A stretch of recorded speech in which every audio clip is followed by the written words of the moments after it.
आइए अब सुनते हैं नाग पंचमी की पौराणिक कथा। ये कहानी सबसे प्राचीन है।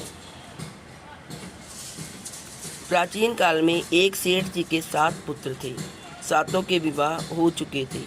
सबसे छोटे पुत्र की पत्नी श्रेष्ठ चरित्र की विदुषी और सुशील थी, परंतु उसके भाई नहीं था।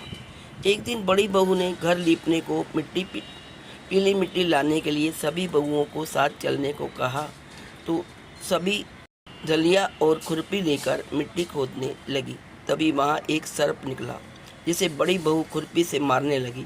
यह देखकर छोटी बहू ने उसे रोकते हुए कहा, मत मारो इसे, यह बेचारा निरपराध है। यह सुनकर बड़ी बहू ने उसे नहीं मारा। तब सर्प एक और जा बैठा।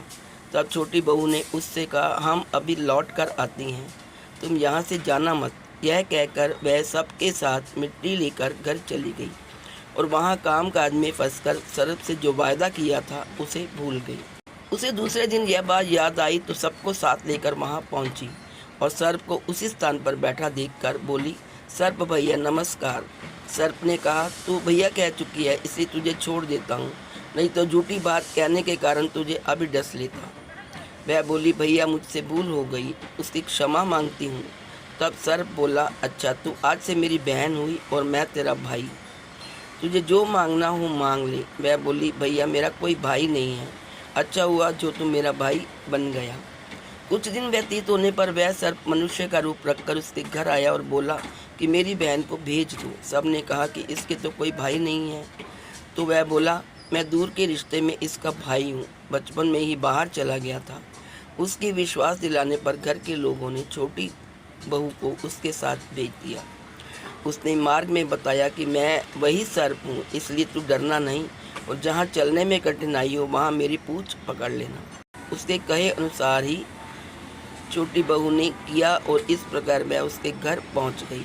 वहाँ की धन ऐश्वर्य को देखकर वह चकित हो गई।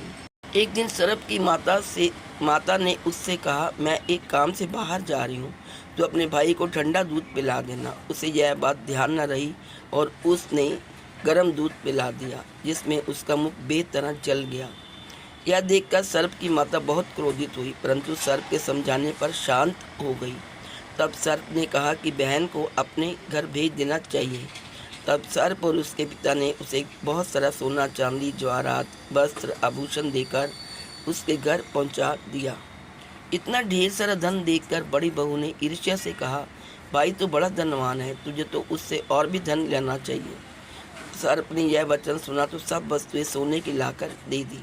यह देखकर बड़ी बहू ने कहा, इन्हें झाड़ने की झाड़ू भी सोने की ही होनी चाहिए। तब सर्प ने झाड़ू भी सोने की ही लाकर दे दी। सर्प ने छोटी बहू को हीरा मणियों का एक अद्भुत हार दिया था। उसकी प्रशंसा उस देश की रानी ने भी सुनी और वह राजा से बोली कि सेठ की छोटी बहू का हार यहाँ आना चाहिए, मुझे चाहिए। राजा ने मंत्री को हुक्म दिया कि उससे वह हार लेकर शीघ्र उपस्थित हो। मंत्री ने सेठ जी से जाकर कहा कि महारानी जी छोटी बहू का हार पहनेंगी, वह उससे लेकर मुझे दे दो। सेठ जी ने डर के कारण छोटी बहू से हार मंगाकर दे दिया। छोटी बहू को यह बात बहुत बुरी लगी। उसने अपने भाई सर्प को याद किया और आने पर प्रार्थना की, भैया रानी ने हार छीन लिया है, तुम कुछ ऐसा करो कि जब वह हार उसके गले में रहे तब तक के लिए सर्प बन जाए और जब वह मुझे लौटा दे तब हीरो और मणियों का हो जाए। सर्प ने ठीक वैसा ही किया। जैसे ही रानी ने हार पहना वैसे ही वह सर्प बन गया। यह देखकर रानी चीख पड़ी और रोने लगी। यह देखकर राजा ने सेठ के पास खबर भेजी कि छोटी बहू को तुरंत भेजो। सेठ जी डर गए कि राजा ना जाने अब क्या करेगा। वे स्वयं छोटी बहू को साथ लेकर उपस्थित हुए। राजा ने छोटी बहू से पूछा, तूने क्या जादू किया है, मैं तुझे दंड दूंगा। छोटी बहू बोली, राजन धृष्टता क्षमा कीजिए, यह हार ही ऐसा है कि मेरे गले में हीरो और मणियों का रहता है और दूसरे के गले में सर्प बन जाता है। यह सुनकर राजा ने वह सर्प बना हार उसे देखकर कहा, अभी पहन कर दिखाओ। छोटी बहू ने जैसे ही उसे पहना वैसे ही हीरे और मणियों का हो गया।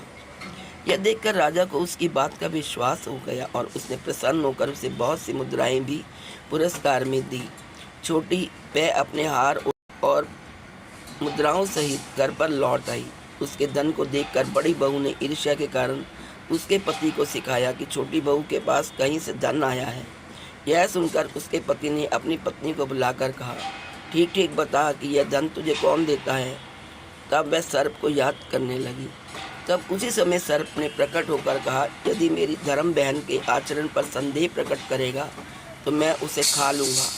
यह सुनकर छोटी बहू का पति बहुत प्रसन्न हुआ और उसने सर्प देवता का बड़ा सत्कार किया। उसी दिन से नाग पंचमी का त्यौहार मनाया जाता है और स्त्रियां सर्प को भाई मानकर उसकी पूजा करती हैं। तो दोस्तों, यह थी नाग पंचमी की सबसे प्राचीन और पौराणिक कथा। आज इस वीडियो में इतना ही। यदि आपको वीडियो अच्छी लगे, यदि आपको नाग पंचमी की ये पारंपरिक कथा अच्छी लगे तो प्लीज़ वीडियो को लाइक करिए तथा अपने फ्रेंड्स में शेयर करिए और अजब गजब संसार चैनल को सब्सक्राइब करना ना भूलें। नोटिफिकेशन के लिए बेल का आइकन भी प्रेस कर दें। Thank you so much.